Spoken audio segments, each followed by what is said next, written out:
बिस्मिल्लाहिर्रहमानिर्रहीम। अस्सलामुअलैकुम वरहमतुल्लाहि वबरकातुहू। लाखों करोड़ों दुरूद व सलाम नबी करीम सल्लल्लाहु अलैहि वसल्लम पर और आपकी आल पर। आज बेटा हम डिस्कस करेंगे सीक्वेंशियल सैम्पलिंग। बड़ा इम्पोर्टेंट टॉपिक है। अक्सर पीपीएससी के इंटरव्यू में सीक्वेंशियल सैम्पलिंग के बारे में पूछा जाता है। सीक्वेंशियल सैम्पलिंग है क्या, इसकी टाइप्स क्या हैं, इसके एडवांटेजेस और डिसएडवांटेजेस क्या हैं, किस तरह सीक्वेंशियल सैम्पलिंग को हम यूज़ करते हैं फॉर एनालिसिस। सबसे पहले हम सीक्वेंशियल सैम्पलिंग के जो मेजर पॉइंट्स हैं उनको डिस्कस करते हैं। सीक्वेंशियल सैम्पलिंग जो है सिंगल, डबल और कॉम्प्लेक्स फॉर्म में हो सकती है। सिंगल सैम्पलिंग मीन कि आपने 1 बाय 1 आइटम्स को स्टडी किया। डबल सीक्वेंशियल सैम्पलिंग मीन आपने दो या कॉम्प्लेक्स सैम्पलिंग जिसमें आपने 3 या 3 से ज़्यादा आइटम्स को यानी in form of group, in form of lot आपने ऑब्जेक्ट्स को एग्जामिन किया है। इसमें जो हमारा सैम्पल साइज़ है वो पहले से फिक्स नहीं होता, यानी बाकी सभी सैम्पलिंग टेक्निक्स के अंदर हमारा जो सैम्पल का साइज़ है वो फिक्स होता है, लेकिन यहाँ पर हमारा जो सैम्पल का साइज़ है वो प्री डिफाइंड नहीं है। हम आइटम्स को 1 बाय 1 ग्रुप में, लॉट में स्टडी करते हैं और उनके एनालिसिस से हम लोग पूरी पॉपुलेशन के बारे में रिजल्ट्स जनरेट कर रहे होते हैं। अब ये सैम्पलिंग टेक्निक जो है ये उस वक़्त तक हम चलाते रहते हैं जब तक हमारे टारगेटेड रिजल्ट्स जो है ना वो अचीव्ड ना हो। मैं आपके सामने इसको समझने के लिए ना एक छोटी सी एग्जांपल रखता हूँ। होप्स हो कि आपको इस एग्जांपल से जो सीक्वेंशियल सैम्पलिंग का बेसिक कॉन्सेप्ट है ना वो मिल जाएगा। लेट्स सी कि आपने वाटरमेलन का एक खेत लगाया हुआ है, एक फील्ड है आपके पास वाटरमेलन का। आप लोग सुबह उठते हो तो आप उस खेत में से वो वाटरमेलन उठाते हो जो मंडी में, मार्केट में जाके आपने बेचना है। तो आप कभी भी ऐसा नहीं करते कि खेत के एक स्पेसिफिक हिस्से के सारे वाटरमेलन उठाएं तो उनको लेके मार्केट में बेचने चले जाएं। ऐसा नहीं होता। आप उस पूरे खेत का विज़िट करते हो। विज़िट करते हुए आप हर वाटरमेलन के ऊपर जा रहे हो और उनमें से जो वाटरमेलन इस काबिल हैं कि वो मार्केट में ले जाके बेचे जा सकते हैं उनको आप तोड़ लेते हो। बाकी जो छोटे हैं या जो अभी इस पोजीशन में नहीं है, इस साइज़ में नहीं है कि आप उन्हें मार्केट में ले जाओ, उनको आप वहीं लगा रहने देते हो। तो इस तरह 1 बाय 1 आप वाटरमेलन चेक करते जाते हो, ऑब्ज़र्व करते हो, स्टडी करते हो और फिर डिसाइड करते हो कि क्या आपने इसे लेके जाना है मार्केट में बेचने के लिए कि नहीं। तो ये जो डिसीजन है कि आपने किसको मार्केट में लेके जाना है ये आपकी मर्ज़ी पर डिपेंड करता है।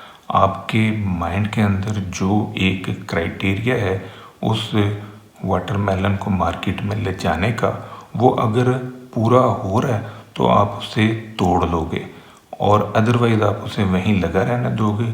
फिर वो ग्रो करेगा तो कुछ दिनों बाद जब वो इस काबिल हो जाएगा तो फिर आप उसे ले जाओगे। इट मीन्स कि सीक्वेंशियल सैम्पलिंग में आप ऑब्जेक्ट्स को 1 बाय 1 स्टडी करते हो और फिर डिसाइड करते हो कि क्या इसको मैं मार्केट में ले जाऊं कि ना लेके जाऊं। ये क्राइटेरिया जो है ये हमारा सीक्वेंशियल सैम्पलिंग कहलाता है। सीक्वेंशियल सैम्पलिंग की जो टाइप्स हैं इनमें सीक्वेंशियल प्रोबेबिलिटी रेशियो टेस्ट है, बेजियन सीक्वेंशियल सैम्पलिंग है, ग्रुपिंग सीक्वेंशियल सैम्पलिंग है और एडेप्टिव सीक्वेंशियल सैम्पलिंग है। ये 4 टाइप्स हैं जो सीक्वेंशियल सैम्पलिंग के तौर पे हम यूज़ करते हैं। अब जो पहली है प्रोबेबिलिटी रेशियो टेस्ट, इसमें आप एक प्रोबेबिलिटी की रेशियो से एक लाइक्लीहुड फंक्शन जनरेट करते हो और उस फंक्शन की वैल्यू से आपको पता चलता है कि कहाँ पर आपने सैम्पलिंग को टर्मिनेट करना है। जहाँ पर आपका जो सैम्पलिंग प्रोसेस है वो फेवर कर रहा है, आपका लाइक्लीहुड फंक्शन जो है वो फेवर कर रहा है सैम्पलिंग को कंटिन्यू करने में, वहाँ तक आप सैम्पलिंग को कंटिन्यू करते हो। और जहाँ पर लाइक्लीहुड फंक्शन में कोई डिक्रीजिंग ट्रेंड स्टार्ट होने लगता है, वहाँ पर आप उसे ब्रेक कर लेते हो। इसी तरह जो बेजियन सिक्वेंशियल सैम्पलिंग है, ये प्रायर इन्फॉर्मेशन की बेस पर आप पोस्टीरियर इन्फॉर्मेशन को स्टडी कर रहे हो, तो ये बेजियन सिक्वेंशियल सैम्पलिंग कहलाएगी।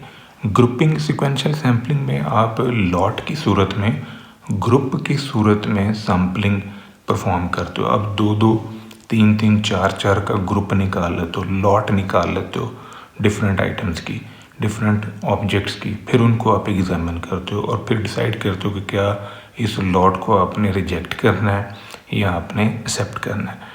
एडेप्टिव सैम्पलिंग में आप अल्टरनेटिव ऑब्जेक्ट्स को ड्रॉ करने लग जाते हो। तो इससे सिक्वेंशियल सैम्पलिंग की कुछ एडवांटेजेस हैं, जिनमें सबसे पहली है कि ये जो सैम्पलिंग टेक्निक है, यहाँ पर हमारा जो सैम्पल का साइज़ है वो पहले से तय नहीं है, पहले से फिक्स नहीं है। ये इसका सबसे बड़ा ड्रॉबैक है, क्योंकि आपको पता ही नहीं है कि आपने कितना साइज़ सैम्पल के तौर पे यूज़ करना है। बाकी सभी सैम्पलिंग टेक्निक्स जो हैं, जैसे सिंपल रैंडम है, क्लस्टर है, स्ट्रेटिफाइड है, सिस्टमेटिक है, मल्टी स्टेज, मल्टी फेज, सभी के अंदर सैम्पल का साइज़ जो है ना वो पहले से तय होता है। लेकिन सिक्वेंशियल सैम्पलिंग के अंदर सैम्पल का साइज़ जो है ना वो पहले से फिक्स नहीं होता। ये कॉस्ट को रिड्यूस करता है, क्योंकि आपने सैम्पलिंग को अर्ली टर्मिनेट कर लेना होता है। यानी सैम्पलिंग प्रोसेस जो है वो जितना अर्ली आप टर्मिनेट करेंगे, उतना ही आपकी जो कॉस्ट है सैम्पल सिलेक्शन की वो मिनिमम हो जाएगी। इसमें फ्लेक्सिबिलिटी है, रिसर्चर की विल जो है ना की रोल प्ले कर रही होती है कि कब आपने सैम्पलिंग को टर्मिनेट करना है।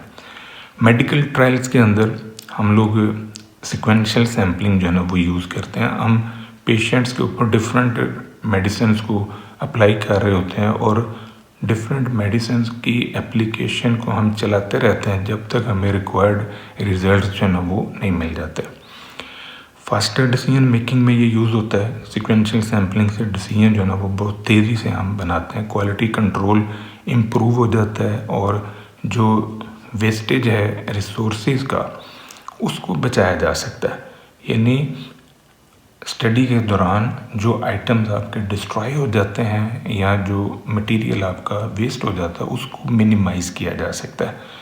इसी तरह जो सिक्वेंशियल सैम्पलिंग है, इसकी कुछ डिसएडवांटेजेस भी हैं, जिनमें बायसनेस का इंक्रीज़ हो जाना। ज़ाहिर है ये जो सिलेक्शन प्रोसेस है ये जजमेंट पर बेस कर रहा है रिसर्चर की, तो इस वजह से रिसर्चर की जो पर्सनल बायसनेस है towards the selection of item, ये बायसनेस को इंक्रीज़ कर देती है।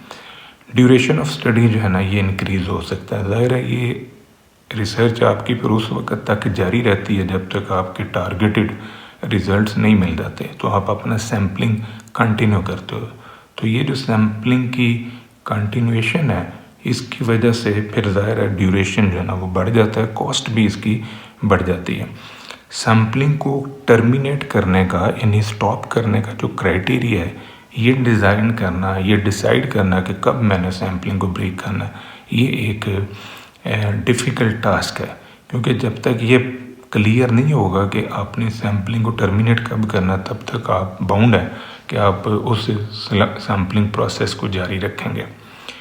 इसमें जो रेगुलरिटी है, रेगुलेटरी कंसर्न जो है ना वो भी एग्जिस्ट करते हैं। हायर कंप्यूटेशनल रिक्वायरमेंट, जो कैलकुलेशन प्रोसेस है वो काफ़ी आपको चाहिए होता है। It is more complex sample design. ज़ाहिर है सैम्पल का साइज़ पहले से फिक्स नहीं है, पता नहीं कहाँ जाके आपको टारगेट अचीव होना है, तो इस वजह से फिर ये ज़रा ज़्यादा कॉम्प्लिकेटेड है। ये था बेटा आज का हमारा टॉपिक। दुआ में याद रखिएगा, इंशाल्लाह अगली वीडियो के साथ फिर हाजिर होंगे। फ़ी अमान अल्लाह।